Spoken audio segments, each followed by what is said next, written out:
This is a session on implementation, and nothing says implementation like a demo or a video. And Dan and Robert have a video that they're going to be presenting of what they'll be showing. And then if you want to actually see it in action, you can go into the exhibit showcase and actually see it this afternoon. I love when I say, oh, well, do you actually have something? And Dan and Robert are like, oh, yeah, sure. And they pull out a printed circuit board, right? So nothing says implementation like a demo and a printed circuit board. So Dan and Robert, please come on up, and let's welcome them.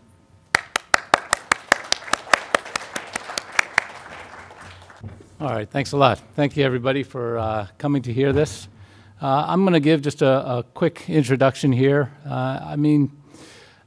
You got to think about what you would do if you weren't able to use a computer, if you couldn't use your hands, if you couldn't move a mouse, if you couldn't type on a keyboard, especially this day and age. I mean, just imagine that for 1 minute.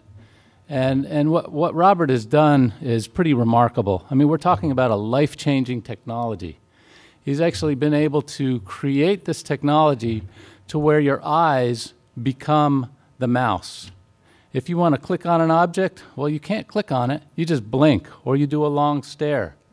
So he created the first system that was Windows compatible to be able to demonstrate and showcase this technology.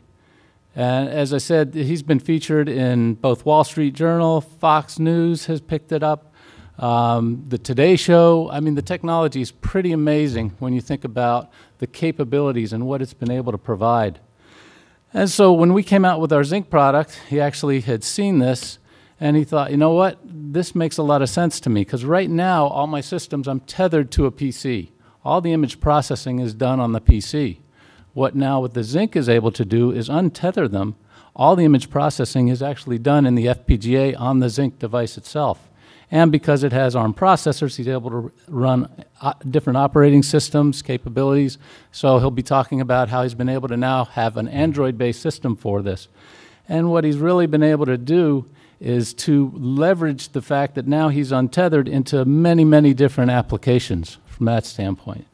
And again, also with the latest capabilities now marrying that processing with the programmable logic all in a single device, the next generation will be even higher performance, more capable, and that's a whole nother story that he's already looking into. But with that, I really want to be able to introduce Robert. I'm very, very pleased for you to be able to hear his story and capability.